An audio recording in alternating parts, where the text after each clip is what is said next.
Bismillahirrahmanirrahim. Assalamualaikum warahmatullahi wabarakatuh. Perkenalkan, nama saya Diarna Ahmad Kurniawan. NPM saya 41183421190015. Saya berkuliah di Universitas Islam 45 Bekasi. Video ini merupakan tugas dari mata kuliah MSDM Internasional dengan Ibu Sukwati Dewi Asrika SEMM selaku dosen pengampu mata kuliah ini. Di sini saya akan membahas mengenai perbedaan MSDM internasional dan MSDM domestik di Indonesia. Sebelum itu, saya akan bahas sedikit tentang MSDM internasional itu sendiri dan faktor-faktor yang membedakan MSDM internasional dengan MSDM domestik. Pengertian MSDM internasional. MSDM internasional didefinisikan sebagai saling keterkaitan antara 3 dimensi, yaitu fungsi-fungsi SDM, tipe-tipe karyawan, dan negara-negara tempat beroperasinya kegiatan bisnis. Faktor-faktor yang membedakan MSDM internasional dan MSDM domestik. 1. Lebih banyak fungsi dan aktivitas. 2. Perspektif yang lebih luas. 3. Lebih banyak keterlibatan dalam kehidupan pribadi karyawan. 4. Perubahan-perubahan dalam pendekatan karena adanya angkatan kerja campuran antara ekspatriat dan pekerja lokal yang sangat bervariasi. 5. Adanya risiko dan lebih banyak pengaruh eksternal. Setelah kita bahas sedikit mengenai pengertian dan faktor yang membedakan MSDM internasional dan MSDM domestik, langsung saja kita masuk ke materi yang membedakan MSDM internasional dengan MSDM domestik di Indonesia. Yang pertama, MSDM berdasarkan fungsi. Contohnya berdasarkan gaji. Kebanyakan orang beranggapan pendapatan para pekerja asing atau ekspatriat lebih besar daripada pekerja lokal pada level yang sama. Namun hal tersebut tidak sepenuhnya benar. Pendapatan atau gaji para ekspatriat tersebut terlihat lebih besar daripada pekerja Indonesia karena adanya tambahan fasilitas yang harus dipenuhi sebuah perusahaan saat merekrut ekspatriat tersebut. Misalnya ada untuk sewa rumah, pendidikan anak, juga diberikan kesempatan pulang ke negaranya beberapa kali dalam setahun. Itu adalah bagian dari fasilitas. Itulah yang membuatnya beda dengan MSDM domestik atau pekerja lokal. Yang kedua, keterlibatan dalam kehidupan pribadi. Contohnya berdasarkan budaya. Ekspatriat yang datang ke Indonesia dengan berbagai macam tujuan. Salah satunya adalah untuk bekerja. Ada yang bekerja di perusahaan sesuai negara asalnya, ada yang bekerja di perusahaan Indonesia. Dengan budaya dan bahasa yang sangat berbeda, termasuk dalam lingkungan kerjanya, oleh karena perbedaan budaya tersebut, banyak ekspatriat mengalami culture shock saat bekerja di Indonesia. Culture shock atau dalam bahasa Indonesia disebut gegar budaya adalah istilah psikologis untuk menggambarkan keadaan dan perasaan seseorang menghadapi kondisi lingkungan sosial dan budaya yang berbeda. Culture shock dapat dialami oleh siapa saja yang setelah sekian lama tinggal di suatu tempat, kemudian karena suatu hal dia pindah ke tempat lain yang memiliki budaya berbeda. Bagi pekerja domestik juga akan mengalami gegar budaya dengan lingkungan baru, seperti perpindahan pekerja asal Jawa atau Sunda ke Jakarta.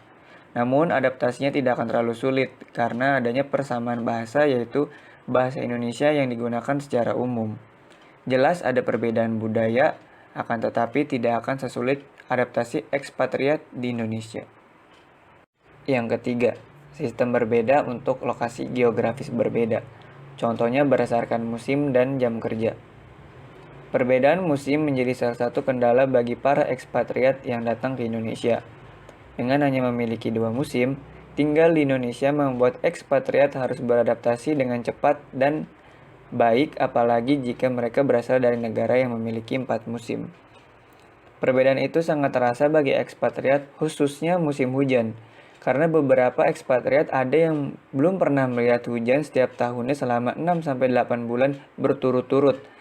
Dengan perbedaan musim serta perbedaan waktu dan jam kerja di Indonesia ini, tentu berpengaruh terhadap kinerja mereka. Sedangkan bagi para pekerja domestik, tidak akan terlalu kesulitan menangani perbedaan cuaca karena sudah terbiasa dengan 2 musim di Indonesia. Yang keempat, berhubungan dengan lembaga.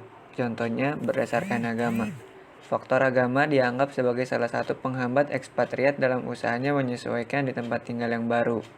Para ekspatriat mengalami ketakutan tersendiri terhadap agama yang menjadi perbedaan yang sangat rentan dan tidak bisa disatukan dengan mudah.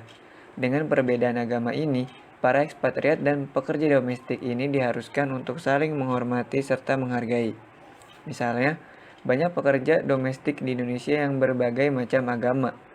Para ekspatriat diharuskan menghormati serta menghargainya dengan cara memberikan waktu untuk beribadah.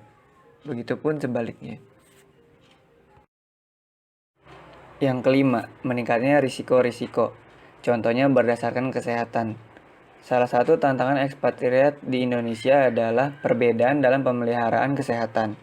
Perbedaan ini sudah diantisipasi oleh perusahaan dengan memberikan asuransi kesehatan.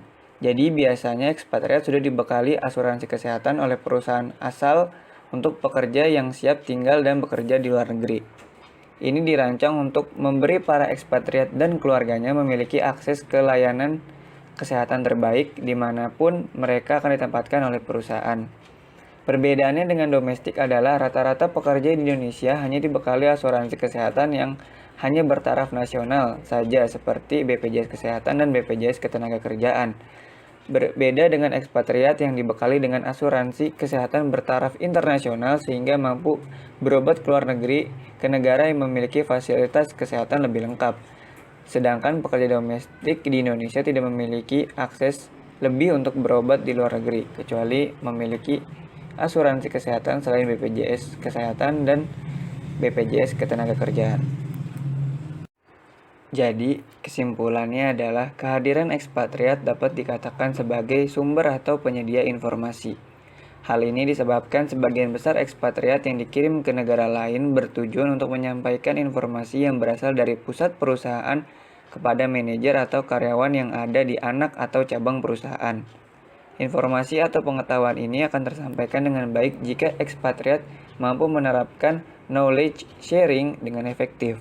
Selain itu, kehadiran ekspatriat diharapkan untuk memperkuat kompetensi inti yang telah ada di perusahaan itu. Sebelum saya tutup, saya punya quotes yang bijak dari Jim Collins. Great vision without great people is irrelevant, yang artinya visi yang hebat tanpa orang hebat tidak relevan. Oke, itu dia tadi materi yang bisa saya jelaskan mengenai perbedaan MSDM internasional dan MSDM domestik, terutama di Indonesia. Terima kasih sudah menonton video ini. Kurang lebihnya mohon maaf. Saya akhiri. Wassalamualaikum warahmatullahi wabarakatuh.